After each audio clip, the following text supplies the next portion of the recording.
Here is a fun fact. Charles Ponzi died in a charity hospital, penniless and alone. Otto von Bismarck has statues built in his honor. They both invented the exact same financial product. The government tells you that Social Security is a savings account, a lockbox with your name on it. That is a lie. The money leaving your paycheck this Friday isn't being saved for you.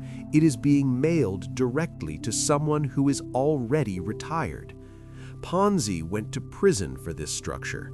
Governments call it Social Security. If you were born after 1980, this video isn't entertainment. It is a financial death sentence. If you possess a trust fund, or if you actually believe politicians can print more babies to fund your pension, go ahead and click away now. For everyone else, we are going to use 5th grade math to prove exactly why you will be working until your final breath, unless you wake up and exit the matrix today. Let's strip away the politics and look at the raw, ugly data. This system relies on a very specific piece of arithmetic called the worker-to-beneficiary ratio. In 1950, for every one person collecting a check, there were 16 workers paying the tab. 16 to 1. That is not a burden. That is a rounding error. It was easy to look like a genius politician when you had 16 people pitching in to buy one person dinner. But then people stopped having enough kids, and medicine started keeping everyone alive a lot longer. Fast forward to right now, that comfortable cushion of 16 workers has collapsed to just 2.8. You aren't sharing the load with 15 other people anymore. It's basically you and 2 other guys carrying someone on your back. By the year 2050, the Social Security Administration projects that number will drop to 2 flat. 2 workers supporting 1 retiree. That is not a pension plan. That is financial feudalism. The math simply does not work. This is exactly why you saw Paris burning last year. When the French government tried to raise the retirement age from 62 to 64, the citizens didn't just protest, they set the streets on fire. Why? Because they saw the glitch in the matrix. They realized the social contract was being torn up right in front of their eyes.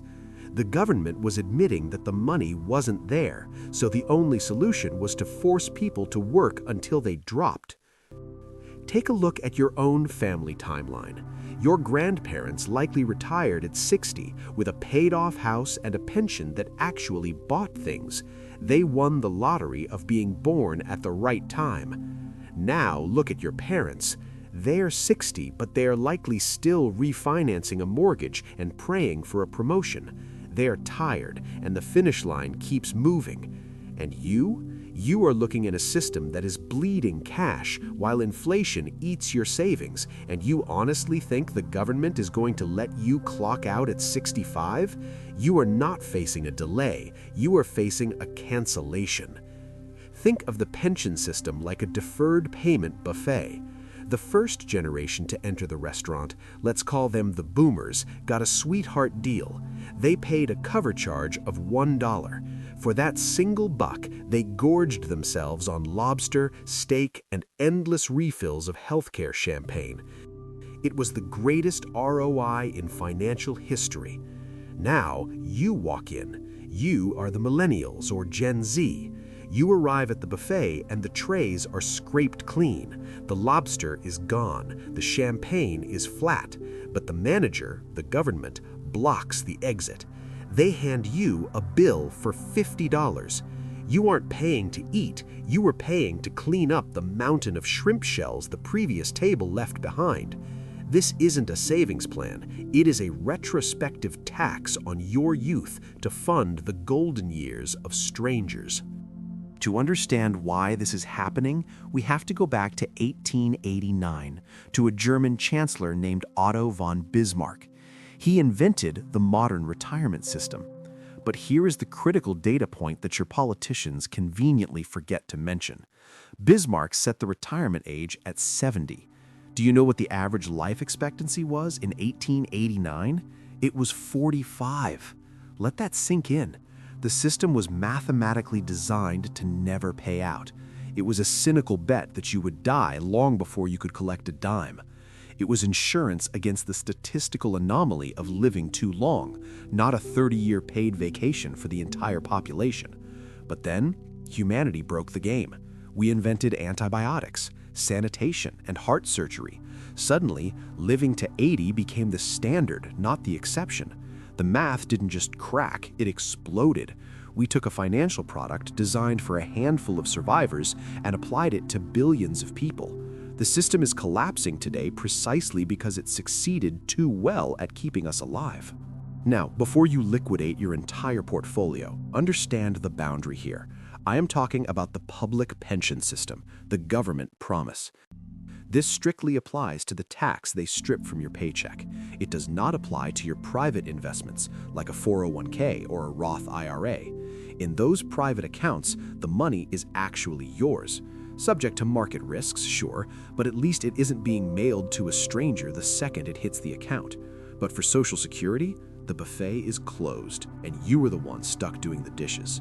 It is tempting to look at a boomer driving a convertible and get angry, but don't blame the player, blame the dungeon master. The real villain in this story isn't your grandma, it is the populist politician. These people aren't stupid. They have access to the same actuarial tables that I do. They know the math is broken, but they are operating on a different incentive structure. They don't care about the solvency of the fund in 30 years. They care about the election in 30 days. Here's the brutal calculus of democracy. Old people vote. They show up at the polls with the consistency of the tides. Young people, you guys complain on Twitter, but you stay home on election day. So if a politician stands on a podium and tells the truth, saying we must cut benefits to save the system, their career is over before lunch. But if they promise to expand benefits, they win in a landslide. So they choose the coward's path. They kick the can down the road. They borrow trillions to pay out today's claims, and they stick the bill on a generation that hasn't even been born yet. It is taxation without representation on a temporal scale. Now, I can hear the devil's advocates screaming in the comments right now. Why don't they just print the money? A sovereign government can't go bankrupt. You are technically right, and that is exactly what makes this so dangerous. They are printing the money, but physics still applies. If they print enough cash to cover a $100 trillion shortfall, they destroy the currency. They can honor the promise on paper, but betray it in reality. Sure, the government will send you a pension check for $10,000 a month, but by the time that happens, a loaf of bread will cost $5,000. You'll be a millionaire on paper and a beggar in the grocery store. They aren't fixing the problem, they're just diluting your life savings to pay for their re-election. This isn't just bad policy, folks. It is the single largest operation of intergenerational theft in human history. So, where does this leave us? The government has 3 levers they can pull to stop the machine from exploding, and every single one of them is bad news for you. Scenario 1, they raise the retirement age. They will push it to 70, then 75. You will be working until your back gives out or your mind goes, whichever comes first.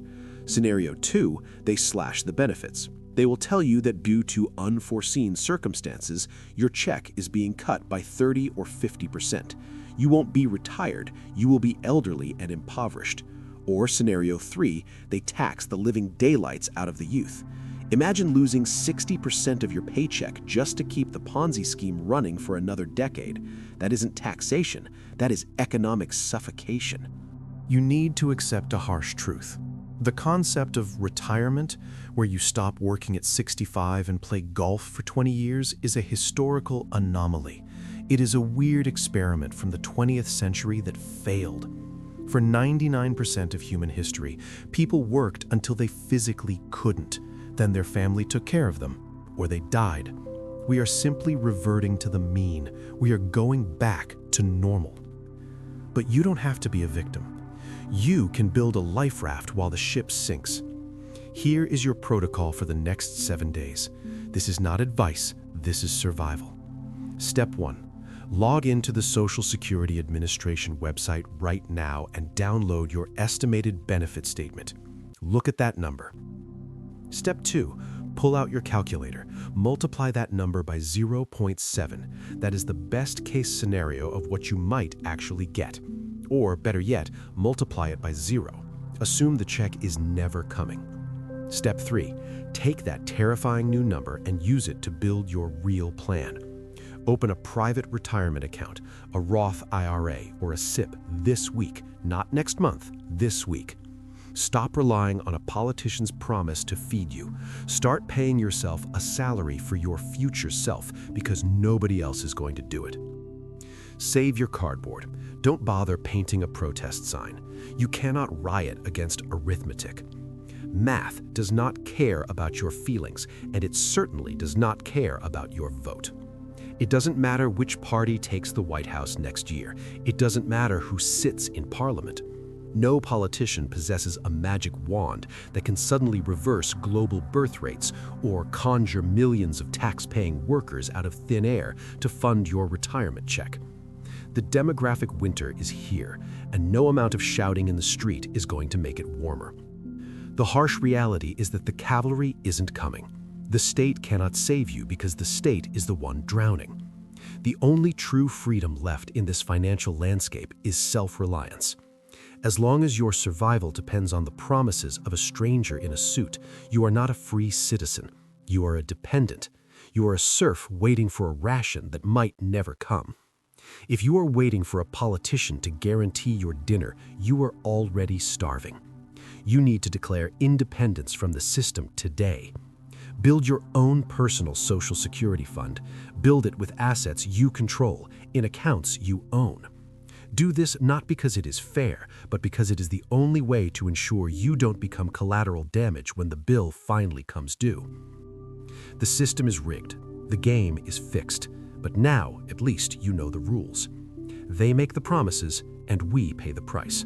Subscribe to the channel, and let's learn how to stop being the victim in the greatest Ponzi scheme ever told.